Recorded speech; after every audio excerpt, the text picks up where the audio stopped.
Selamat datang kembali teman-teman netizen yang budiman, bijak, baik, benar, dan bahagia, serta yang merupakan penggila, pecinta, dan juga penggemar olahraga sepak bola.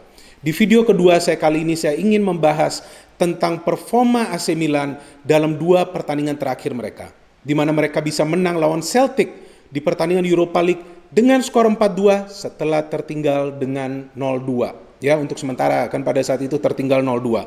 Dan kemudian mereka bisa berhasil meraih kemenangan di Serie A atas Sampdoria dengan skor 1-2. Ya, dalam dua game tersebut AC Milan kemasukan gol, sulit mempertahankan clean sheet. Nanti saya bahas tentang hal tersebut. Tapi dalam dua pertandingan ini AC Milan bisa mencetak banyak gol, terutama lawan Celtic. Mereka bisa comeback, tertinggal 0-2, padahal kita tahu Celtic adalah tim asal Skotlandia yang bermain dengan power play, bermain agresif, bermain fisikal, mencoba menyulitkan para pemain AC Milan untuk develop kreativitas mereka selama pertandingan. Tapi Milan bisa comeback, Milan bisa fight back. Lawan Sampdoria sama juga, Sampdoria banyak mendapatkan peluang di awal, tapi Milan bisa fight back dan meraih kemenangan walaupun Milan lebih dahulu unggul dalam game tersebut. Oke, we discuss little bit about the game versus Celtic. Saya menyaksikan pertandingan tersebut karena saya menunggu giliran saya setelah itu siaran pertandingan Arsenal lawan Rapid Vienna. Jadi pada saat saya menyaksikan pertandingan tersebut, memang saya melihat ada kesulitan dari para pemain AC Milan untuk mengeluarkan kreativitas mereka karena pressing dari para pemain Celtic. Celtic ini bermain agresif sekali. Ada Brown di sana, ada Christie, ya, saya kira mereka bermain keras. Tapi akhirnya Celtic memang menunggu ada atau tidak nih kehilangan konsentrasi, atau yang selalu saya sebut lapse of concentration. Kehilangan konsentrasi untuk sesaat, dan itu terjadi ketika Krunic tidak bisa mengontrol bola atau mungkin dia bingung mau diapakan nih bola yang ia kuasai. Akhirnya bisa dimanfaatkan oleh pemain Celtic dan dicetak gol tersebut, gol pembuka. Kemudian gol kedua juga sama. Kita melihat ada sedikit kebingungan di antara para pemain Milan di defense untuk melakukan koordinasi sehingga Celtic bisa mencetak gol kedua. Tapi yang ingin saya salut adalah comeback dari AC Milan. Mohon maaf jika saya bicara sedikit tinggi volumenya, karena saya harus bicara semangat ketika saya melihat sebuah tim ini fight back. Ya, seperti pada saat MU fight back. Ya, saya harus adil dalam memberikan analisa saya. Jadi saya harus bersemangat. Tentunya ini juga akan menyemangati teman-teman netizen atau warganet yang mendengarkan analisa saya di channel YouTube Triple B. Kita tidak boleh santai.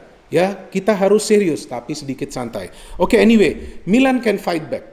Calhanoglu score in that game. Betul kan? What a goal. Itu gol yang luar biasa bagi saya, di mana Calhanoglu bisa mencetak gol melalui tendangan bebas, langsung shooting yang keras, dan ketika Calhanoglu sudah mencetak gol memperkecil ketertinggalan dari Milan, terlihat Milan mulai agresif keluar menyerang. Dan akhirnya mereka bisa mencetak gol melalui Castillejo. Kita tahu bahwa Rebic yang memberikan sedikit touch sebelum Castillejo mencetak gol. Ada umpan dari Hernandez sebelumnya. Kemudian ini dia, ya, Jens Peter Hauge yang masuk. Ya, kita tahu bahwa Jens Peter Hauge adalah pemain yang lebih sering dimainkan ketika memang AC Milan bermain di Europa League, dan ia bisa melakukan gerakan individual untuk mencetak gol ketiga bagi AC Milan dan gol pertama bagi dirinya di game ini. Dan kita tahu bahwa di halftime ada pergantian pemain di mana Tonali dimainkan digantikan Krunic. Dan ini juga sangat berpengaruh ketika para pemain Milan lebih mencair dalam memberikan passing, dan ini kali saya melihat bahwa Tonali lebih berani melakukan pergerakan menyerang ke defense dari tim lawan, tidak seperti sebelumnya. Itu adalah pengamatan saya. Saya tahu teman-teman netizen ada mengcounter analisa saya tersebut. Bagus, tidak masalah, saya menghormati semua counter analisa dari kalian semua karena kita semua memiliki sudut pandang yang berbeda.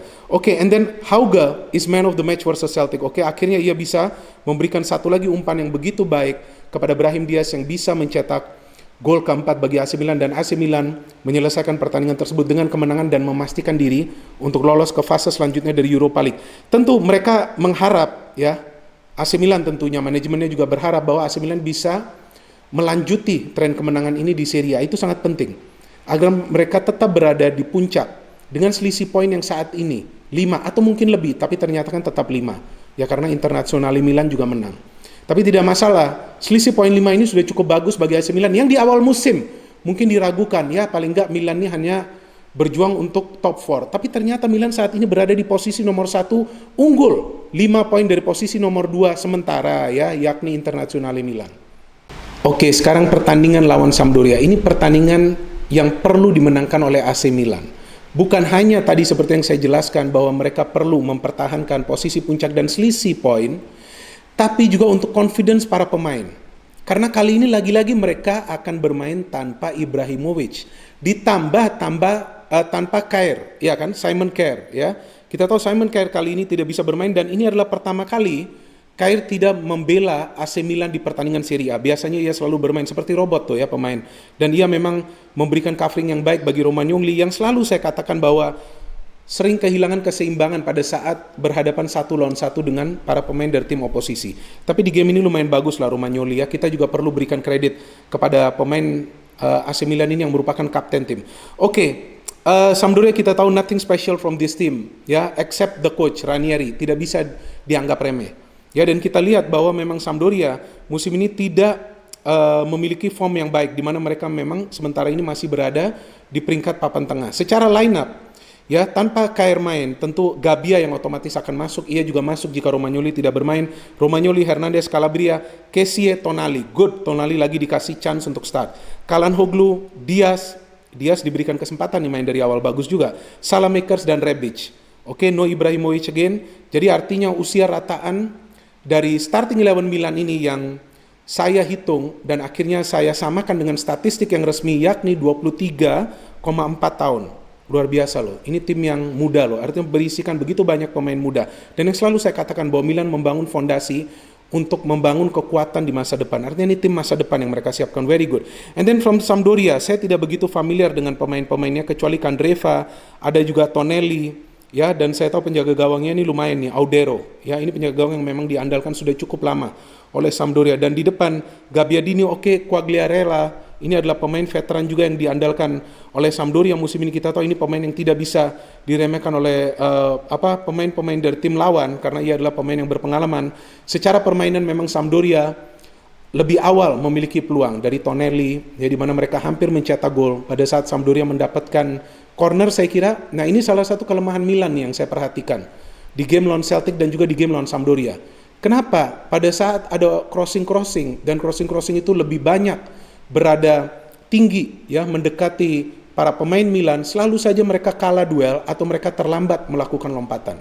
Padahal itu tidak jauh dari mereka. Apakah itu Romagnoli, Gabbia ataupun Kjaer di game lawan Celtic. Nah, ini menjadi catatan penting nih saya kira bagi Pioli. Tapi akhirnya Milan ketika tertekan, ya, ini saya berbicara di awal-awal babak pertama, akhirnya bisa mencetak gol ketika Tonali, lagi-lagi Tonali. Oke.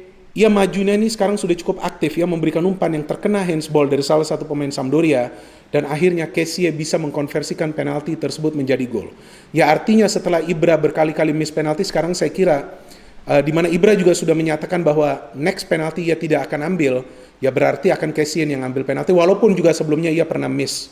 Ya kan, tapi ya kali ini ia menunjukkan bahwa ia masih bisa menyelesaikan tendangan penalti dan begitu baik ia menyelesaikan tendangan penalti tersebut, tidak mengambil resiko cukup keras dan mengarah sedikit ke tengah.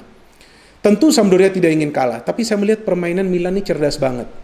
Antara Theo Hernandez, Jens-Peter Hauge, ya, kita lihat Jens-Peter Hauge ini kan juga tidak main dari awal. Tapi kita lihat pada saat ia dimainkan, pada saat memang Brahim Diaz dilihat tidak berkembang oleh Pioli, ia memainkan Jens-Peter Hauge, baru saya melihat bahwa Hauge bermain cukup baik dalam game ini. Ya, kalau dari catatan saya ini, saya ada catatan teman-teman, memang ia tidak memiliki shot on target, tapi ia memberikan beberapa key passes. Key passes ini sangat penting, di mana memang Milan mencoba untuk membuka pertahanan dari Sampdoria yang melakukan begitu banyak pressing. Ya, di sini yang saya melihat bahwa dari secara statistik memang Milan mendapatkan banyak peluang on target, tapi mereka juga sulit untuk mengkonversikan peluang tersebut menjadi gol karena tadi yang saya bilang Audero tidak buruk juga penampilannya. Penjaga gawang dari Sampdoria ini memang penjaga gawang yang sudah lama diandalkan oleh Sampdoria. Dan Castillejo lagi-lagi nih bisa mencetak gol. Ya, umpan lagi-lagi nih dari Rebic. Tapi kita lihat ada kecerdasan dari Jens-Peter Hauge yang memberikan umpan ke arah tiang dekat daripada ke arah tiang jauh.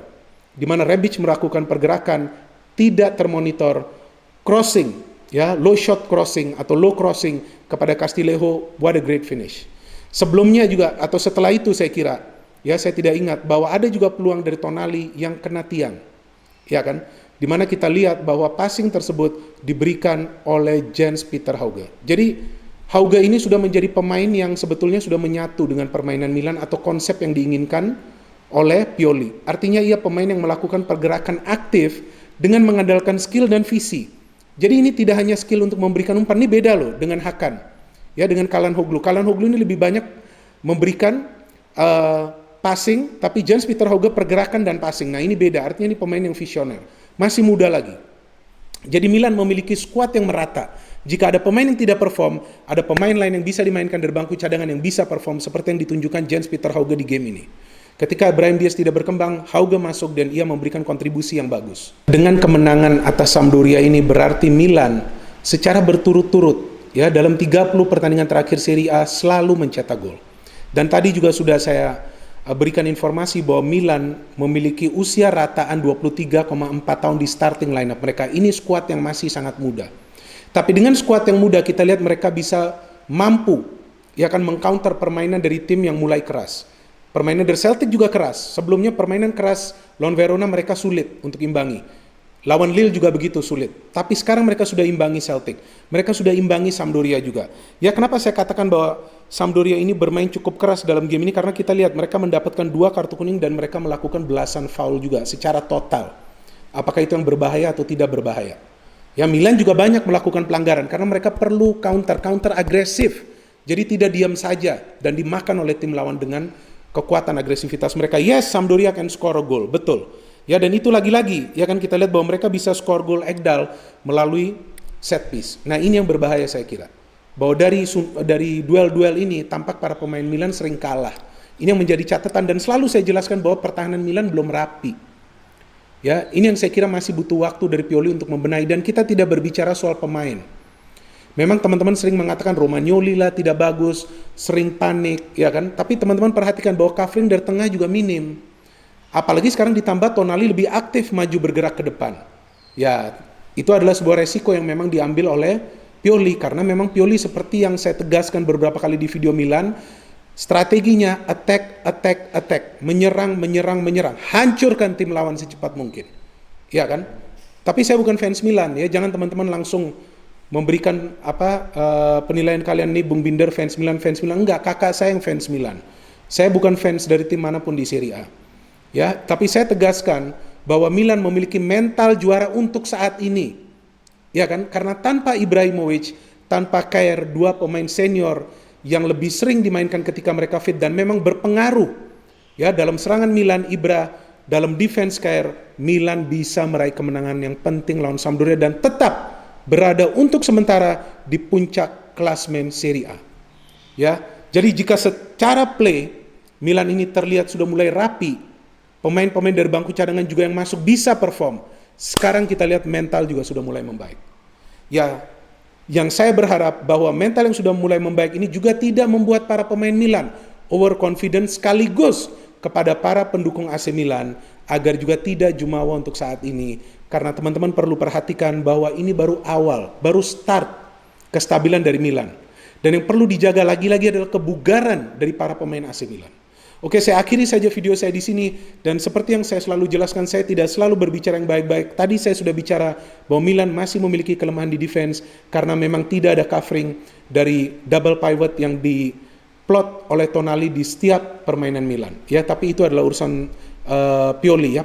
Saya bilang Tonali atau Pioli tadi saya lupa. Kayaknya itu adalah strategi dari Pioli untuk menempatkan double pivot. Ya kan, tapi double pivot itu lebih banyak melakukan pergerakan ke depan. Itu adalah urusan Pioli, karena urusan saya adalah mengamati pertandingan dan memberikan sebuah analisa yang objektif, adil, berimbang, berdasarkan data dan fakta, karena data dan fakta adalah kebenaran adalah kenyataan dan kita tidak akan bisa lari dari kenyataan dalam hidup kita. No hate, only football, salam sepak bola.